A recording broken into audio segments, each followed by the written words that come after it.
The sound of pounding rain echoed across the empty streets as night crept in. A young black woman stood at the doorstep of a towering mansion, drenched from head to toe. In one arm, she clutched her shivering daughter, and in the other, a small tray of candy. To most, it was a simple offer. But for her, it was survival. Behind that door stood a man who had everything: wealth, status, and power. Their worlds could not have been further apart. Yet, in that moment, destiny forced them face to face. What followed wasn't just a chance encounter.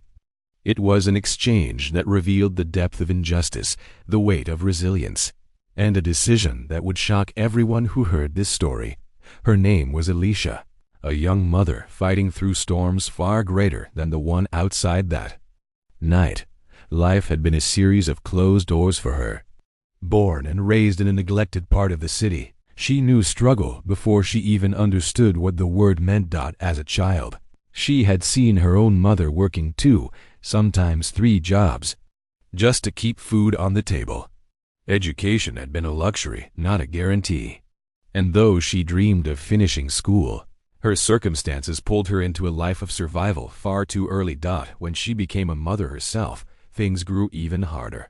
Her daughter, Maya, was the light of her life, but raising her alone meant sacrifices no one else could see. Every day, Alicia fought against invisible walls, the kind built by poverty, racism, and a system that rarely offered second chances. She applied for jobs: retail stores, restaurants, cleaning services. The rejections piled up, many of them never explained. Sometimes she wondered if it was because of her lack of a college degree. Other times, she couldn't shake the feeling it was because of the way she looked, the assumptions people made about her the moment she walked through the door. So she turned to what she could manage: selling small bags of candy. It wasn't glamorous. It wasn't easy. But it was honest. Each sale meant her daughter could eat, and every coin she collected was one step further from despair. That evening, when the rain poured relentlessly, Alicia's usual spots were deserted. Desperate, she wandered into the wealthiest part of town. Mansions lined the streets, glowing warm with lights and comfort. She hesitated, heart pounding, before ringing the doorbell of one grand estate.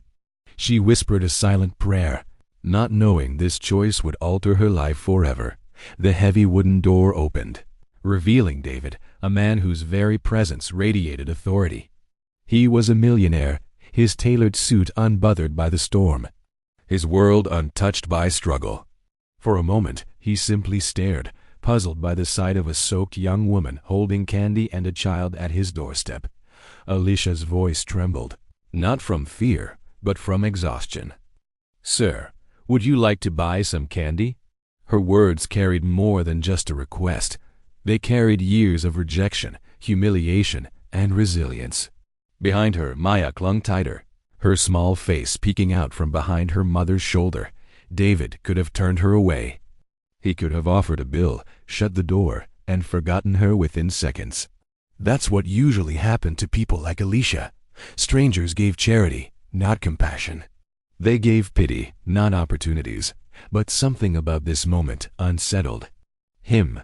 He studied her face, tired yet determined. He saw her daughter's eyes, wide with a mixture of fear and hope. He noticed the way Alicia stood despite the rain, refusing to beg, only asking for a chance to earn. And in that silence, memories stirred within him. David remembered his own childhood. While he hadn't faced racism, he had tasted poverty. His father worked in factories, his mother stitched clothes at home. He remembered the nights when the electricity was cut off, the embarrassment of wearing worn-out shoes to school. But he also remembered how, even in hardship, he still had access to opportunities that allowed him to climb out. His skin color had never been a barrier. Doors, though heavy, eventually opened. For Alicia, those same doors had always been locked. This realization gripped him.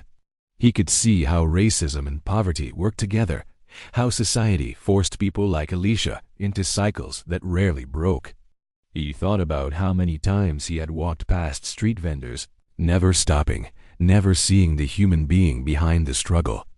Alicia shifted nervously, assuming rejection was moments away. Her pride battled with her desperation. She hated these moments, standing vulnerable, waiting for someone with power to decide her worth. But David didn't reach for his wallet. Instead, something deeper stirred inside him. He realized he was staring at a story that could either end in dismissal or transform into something extraordinary. David finally spoke, his voice steady yet filled with an emotion Alicia didn't expect. "You don't need to sell me candy," he said slowly. "You and your daughter need something more than that. From this day forward, you'll live with me." The words struck like lightning. Alicia's breath caught in her chest. Was this a cruel joke? People didn't just say things like that. Strangers didn't offer shelter, stability, and a lifeline so easily, especially to women like her. Her first instinct was to refuse. Pride told her to walk away, to cling to independence, no matter how hard. But then she looked at Maya, her little girl, shivering in the rain. The child's small hand gripped her tighter, silently pleading for warmth, safety, a future. Alicia's heart crumbled. For years, she had endured endless rejection.